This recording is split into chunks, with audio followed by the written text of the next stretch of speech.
दहन के प्रकारों के बारे में अध्ययन किया था। आज हम ज्वाला, ज्वाला के क्षेत्र और ईंधन के बारे में अध्ययन करेंगे। ज्वाला दाह्य पदार्थों के दहन के समय दिखाई देने वाले भाग को ज्वाला कहते हैं। ज्वाला दाह्य पदार्थों के दहन के समय दिखाई देने वाले भाग को ज्वाला कहते हैं। ज्वाला के 3 क्षेत्र होते हैं: अदीप्त क्षेत्र, दीप्त क्षेत्र और ज्योतिहीन क्षेत्र। अदीप्त क्षेत्र को बाह्य क्षेत्र कहते हैं, दीप्त क्षेत्र को मध्य क्षेत्र कहते हैं और ज्योतिहीन क्षेत्र को आंतरिक क्षेत्र भी कहा जाता है। अदीप्त क्षेत्र में जो ऊष्मा हमें प्राप्त होती है या ज्वाला का रंग नीला दिखाई देता है, दीप्त क्षेत्र में पीला दिखाई देता है और ज्योतिहीन क्षेत्र में काला दिखाई देता है। हम इस ज्वाला की संरचना को चित्र के माध्यम से समझते हैं। हम एक मोमबत्ती को जलाएंगे। मोमबत्ती का जो सबसे ऊपर का भाग होता है वह सबसे गर्म होता है और उसको अदीप्त क्षेत्र कहा जाता है। और इस अदीप्त क्षेत्र की विशेषता होती है कि वह नीला रंग दिखाई देता है। दूसरा जो इसका मध्य का भाग होता है उसे हम दीप्त क्षेत्र कहते हैं। दीप्त क्षेत्र में मध्यम गर्म होता है और यह पीले रंग का दिखाई देती है। तीसरा जो क्षेत्र होता है वह ज्योतिविहीन क्षेत्र होता है, जो सबसे कम गर्म होता है और उसका जो भाग होता है वह हमें काला दिखाई देता है। यह इसका संरचनात्मक ढांचा है। आपने देखा होगा कि जब हम सुनार के वहां पे किसी सोने की वस्तु को या चांदी की वस्तु को गलाने के लिए ले जाते हैं या टूटी हुई वस्तु को ठीक करने के लिए ले जाते हैं तो वह सुनार एक पाइप या फूंकने के माध्यम से अदीप्त क्षेत्र पे फूंक मारता है और जिस धातु का उसको गलन करना है उसे चिमटी की सहायता से उसके पास ले जाता है तो वह धातु गल जाती है। ईंधन 3 प्रकार का होता है: ठोस ईंधन, द्रव ईंधन और गैसीय ईंधन। ईंधन किसे कहते हैं?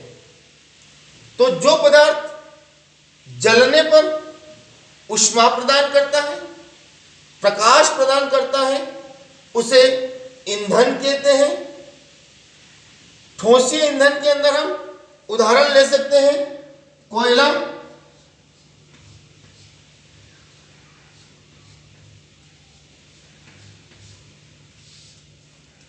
और इसमें दूसरा उदाहरण ले सकते हैं लकड़ी का।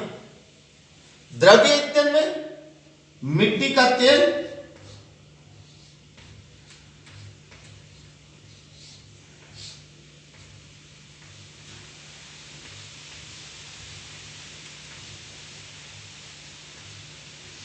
और गैसीय ईंधन में एलपीजी का उदाहरण हम ले सकते हैं।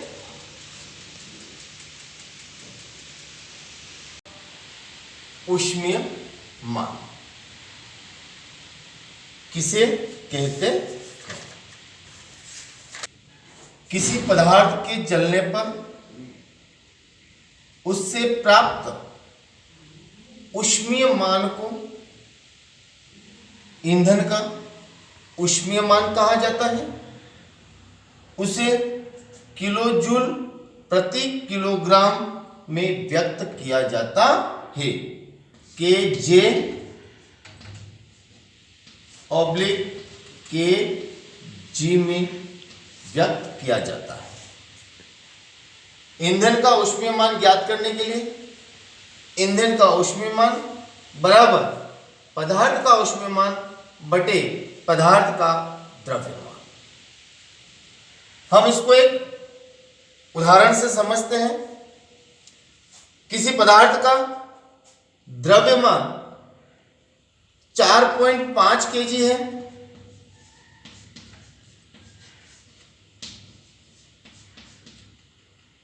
और उसका ऊष्मीय मान 1,80,000 है, तो उस ईंधन का ऊष्मीय मान कितना है? तो 1,80,000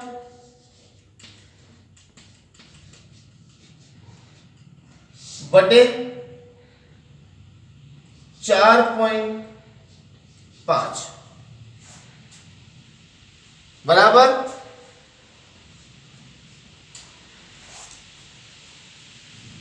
40,000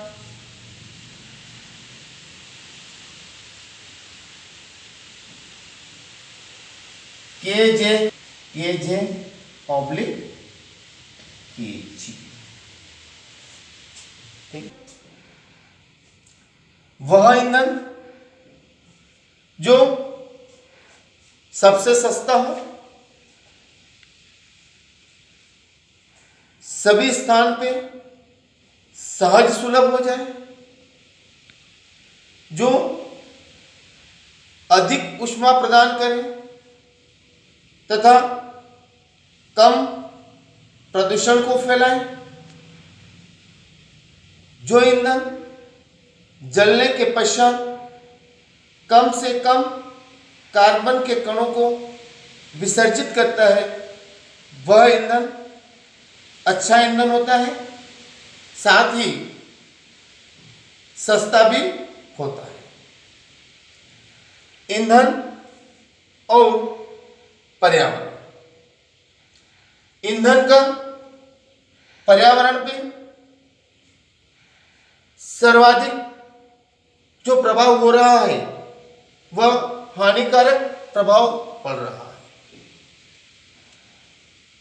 जैसे हम लकड़ी, कोयला और पेट्रोलियम उत्पादन के ईंधन को